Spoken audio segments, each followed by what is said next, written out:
একজন তরুণ দুহাত ছড়িয়ে বুক পেতে দাঁড়িয়ে আছে। তার সামনে সশস্ত্র পুলিশ, চারদিকে ধোঁয়া, আতঙ্ক আর গুলির শব্দ।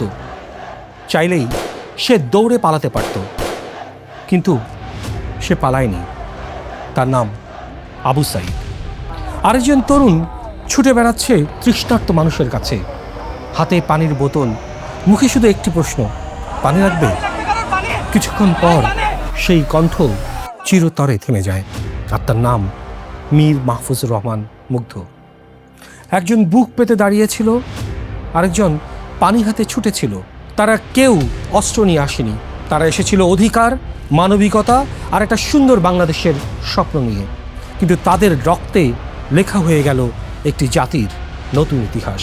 এটি শুধু একটি কোটা সংস্কারের আন্দোলনের গল্প নয়, এটি একটি রাজনৈতিক দল কিংবা নেতার গল্পও নয়। এটি বাংলাদেশের ছাত্র, শ্রমিক, রিক্সা চালক, দোকানদার, শিক্ষক, চিকিৎসক, অভিভাবক এবং নাম না জানা অসংখ্য মানুষের গল্প। এটি বাংলাদেশের জুলাই গণ অভ্যুত্থানের গল্প।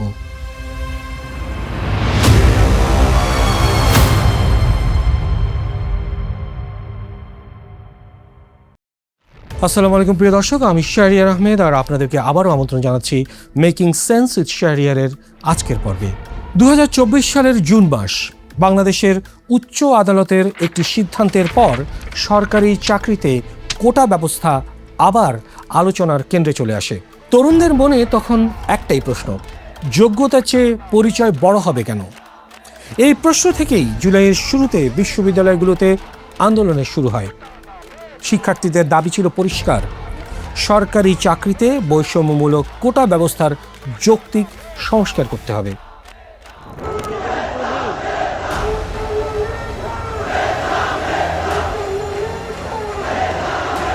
প্রথম দিকে আন্দোলন ছিল শান্তিপূর্ণ। শিক্ষার্থীরা রাস্তায় বসেছে, স্লোগান দিয়েছে, বাংলা ব্লকের কর্মসূচিতে সড়ক অবরোধ করেছে। তারা সরকারের পতন চায়নি, তারা রাষ্ট্রের কাছে ন্যায়সঙ্গত একটা সিদ্ধান্ত চেয়েছিল। কিন্তু কখনো কখনো ইতিহাসে একটি আন্দোলন তার দাবি দিয়ে নয়, রাষ্ট্রের প্রতিক্রিয়া দিয়ে বড় হয়ে ওঠে। জুলাইয়েও ঠিক সেটাই ঘটেছিল। শিক্ষার্থীদের কথা শোনার পরিবর্তে তাদের অপমান করা হলো। মুক্তিযুদ্ধের বিরুদ্ধে এত ক্ষোভ কেন? মুক্তিযোদ্ধাদের নাতিপুতিরাও পাবে না, তাহলে কি রাজাকারের নাতিপুতিরা পাবে? আন্দোলনকারীদের উপর হামলা হলো।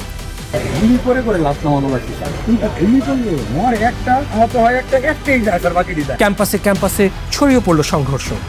15 জুলাই ঢাকা বিশ্ববিদ্যালয় সহ বিভিন্ন স্থানে আন্দোলনরত শিক্ষার্থীদের উপর ক্ষমতাসীন দলের ছাত্র সংগঠনের কর্মীদের হামলার দৃশ্য ছড়িয়ে পড়ে।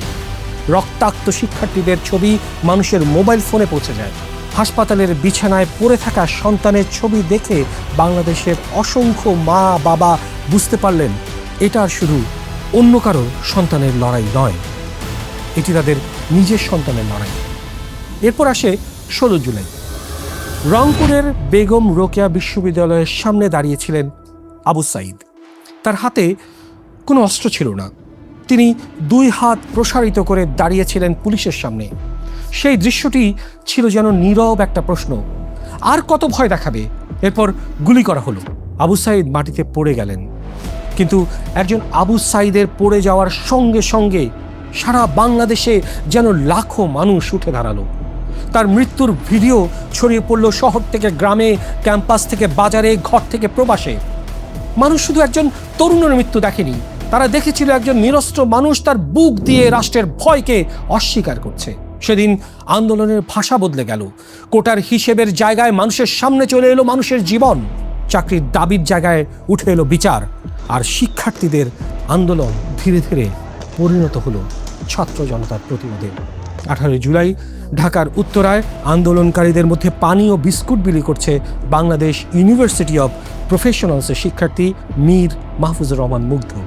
চারিদিকে সংঘর্ষ, টিয়ার গ্যাস, গুলির শব্দ, আহত মানুষের আর্তনাদ।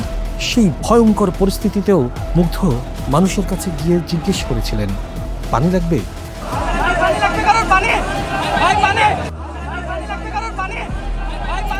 এই দুটো সাধারণ শব্দই একসময় জুলাইয়ের সবচেয়ে শক্তিশালী মানবিক প্রতীকে পরিণত হয়।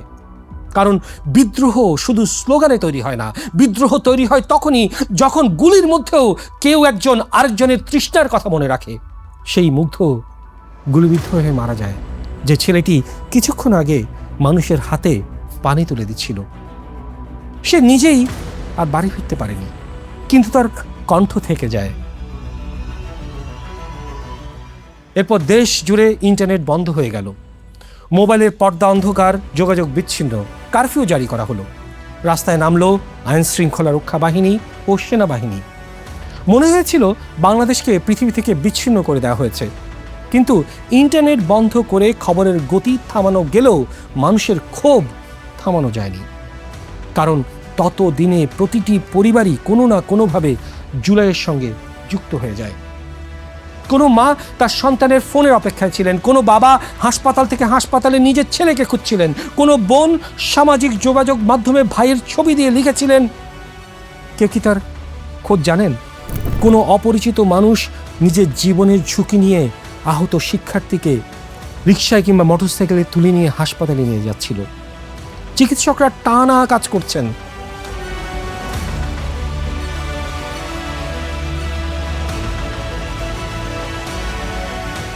সাধারণ মানুষ দরজা খুলে আশ্রয় দিয়েছেন, কেউ পানি দিয়েছেন, কেউ খাবার দিয়েছেন, কেউ কাপড় ছিঁড়ে আহত মানুষের রক্ত বন্ধ করার চেষ্টা করেছেন। সেদিন বাংলাদেশ শুধু একটা আন্দোলন দেখেনি, বাংলাদেশ দেখেছিল বিপদের মুহূর্তে অপরিচিত একজন মানুষও কিভাবে আপন হয়ে ওঠে। আদালতের সিদ্ধান্তে কোটা ব্যবস্থার বড় পরিবর্তন এলো। চাইলে আন্দোলন সেখানে শেষ হয়ে যেতে পারত, কিন্তু ততদিনে অনেক দেরি হয়ে গেছে। কারণ তখন প্রশ্নটি আর শুধু কোটা নিয়ে ছিল না, প্রশ্ন ছিল যারা মারা গেল তাদের দায় কে নেবে, যাদের চোখের আলো নিভে গেল তাদের ভবিষ্যৎ কে ফিরিয়ে দেবে, যে মা সন্তানের রক্তমাখা জামা বুকে নিয়ে বসে আছেন তাকে কে বোঝাবে। একটা প্রশাসনিক সিদ্ধান্ত দিয়ে চাকরির কোটার সমাধান সম্ভব ছিল, কিন্তু শত শত প্রাণের ক্ষত কোনো প্রজ্ঞাপন দিয়ে মুছে ফেলা সম্ভব ছিল না। আন্দোলন তাই চলতেই থাকলো। গ্রেপ্তার করা হলো অসংখ্য মানুষকে, শিক্ষার্থীদের সমন্বয়কদের তুলে নেওয়া হলো। চাপ, ভয় এবং দমন পীড়নের মধ্যেও মানুষের কণ্ঠ থামল না।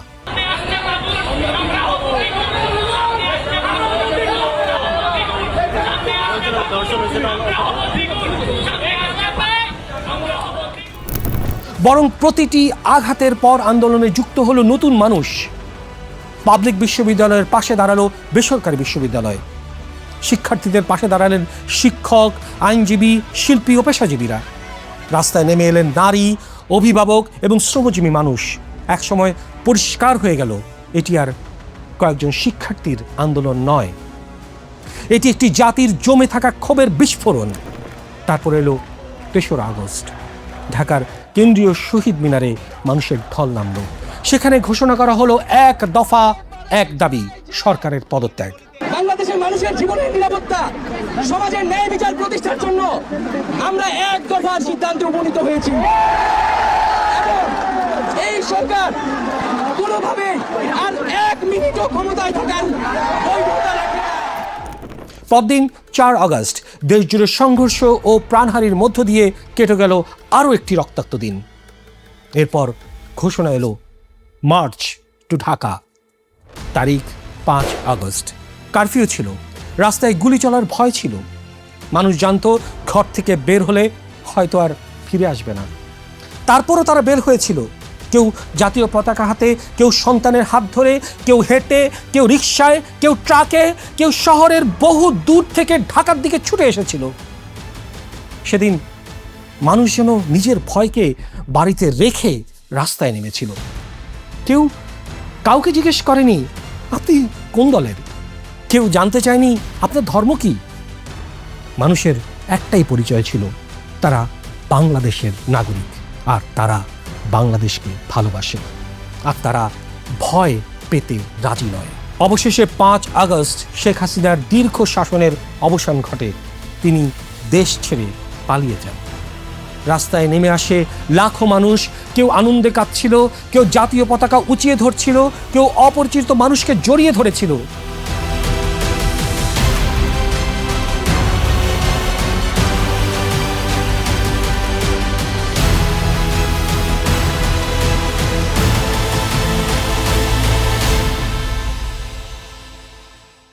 ক্যালেন্ডারে দিনটি ছিল 5ই আগস্ট, কিন্তু আন্দোলনকারীদের কাছে সেটা হয়েছিল 36 জুলাই, কারণ তাদের কাছে জুলাই শেষ হয়নি, জুলাই চলেছিল বিজয় না আসা পর্যন্ত।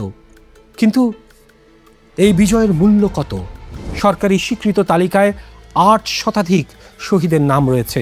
জাতিসংঘের অনুসন্ধান বলছে 1 জুলাই থেকে 15 আগস্টের মধ্যে প্রাণ হারানো মানুষের সংখ্যা সর্বোচ্চ 1400 পর্যন্ত হতে পারে। নিহতদের একটি উল্লেখযোগ্য অংশই ছিল শিশু।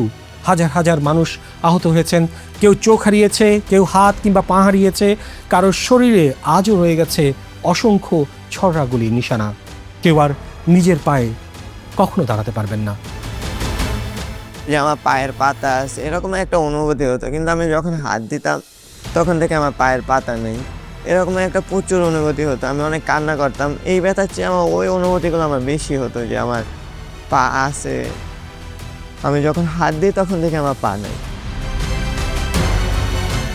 কেউ গভীর মানসিক আঘাত নিয়ে প্রতিদিন বেঁচে আছেন। তাই জুলাইয়ের বিজয় শুধু আনন্দের গল্প নয়, এটি অসংখ্য অসমাপ্ত জীবনের গল্প।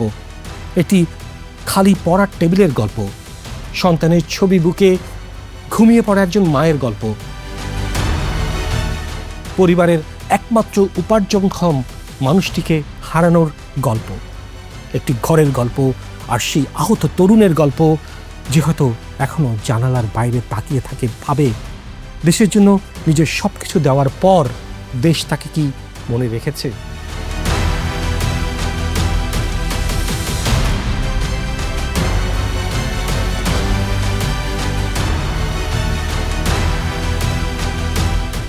জুলাই আমাদের শিখিয়েছে সাধারণ মানুষ কখনোই সত্যিকার অর্থে সাধারণ নয়। যে রিক্সা চালক আহত মানুষকে হাসপাতালে নিয়ে গিয়েছিলেন তিনিও এই ইতিহাসের নায়ক। যে দোকানদার নিজের দোকান খুলে আন্দোলনকারীদের পানি দিয়েছিল তিনিও নায়ক। যে মা নিজের সন্তানকে হারানোর ভয় জেনেও বলেছিলেন অন্যায়ের বিরুদ্ধে দাঁড়াও, তিনিও নায়ক।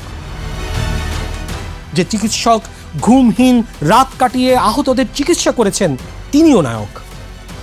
আর যে নামহীন মানুষটি ক্যামেরার বাইরে, ইতিহাসের বইয়ের বাইরে থেকে নিজের সাধ্যমতো অন্য একজন মানুষকে বাঁচানোর চেষ্টা করেছেন তিনিও জুলাইয়ের নায়ক। এই অভ্যুত্থানের কোনো একক মালিক নেই। এর মালিক আবু সাইদের মা, এর মালিক মুগ্ধর পরিবার, এর মালিক চোখ হারানো তরুণটি, এর মালিক রাস্তায় দাঁড়ানো সেই স্কুল শিক্ষার্থী, এর মালিক বাংলাদেশের সাধারণ মানুষ। জুলাইয়ের সবচেয়ে বড় অর্জন শুধু একটি সরকারের পতন নয়, জুলাইয়ের সবচেয়ে বড় অর্জন হলো মানুষ আবার আবিষ্কার করেছিল তাদের কণ্ঠের শক্তি আছে। মানুষ বুঝেছিল ভয় চিরস্থায়ী নয়, ক্ষমতা অজেয় নয়, আর অন্যায়ের সামনে নীরব থাকাই মানুষের নিয়তি নয়। কিন্তু জুলাই এখনো শেষ হয়ে যায়নি, কারণ একটি সরকারের পতন হলেই বৈষম্য শেষ হয় না। একজন শাসক চলে গেলেই রাষ্ট্র ন্যায়ভিত্তিক হয়ে যায় না। স্বাধীনতার দরজা খুললেই ন্যায় বিচার নিজ থেকেই ঘরে প্রবেশ করে না।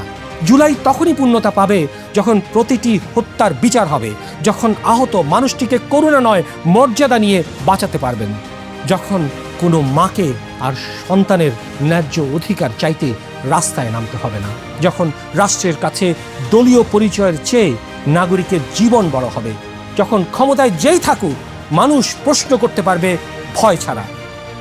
একদিন হয়তো নতুন প্রজন্ম বইয়ের পাতায় জুলাইয়ের ইতিহাস পড়বে। তারা আবু সাইদের প্রসারিত দুটি হাত দেখবে, মুগ্ধর সেই ছোট্ট প্রশ্নটি শুনবে, পানি লাগবে। তারা হয়তো প্রশ্ন করবে এত সাধারণ কিছু মানুষ এত বড় একটা পরিবর্তন কিভাবে এনেছেন।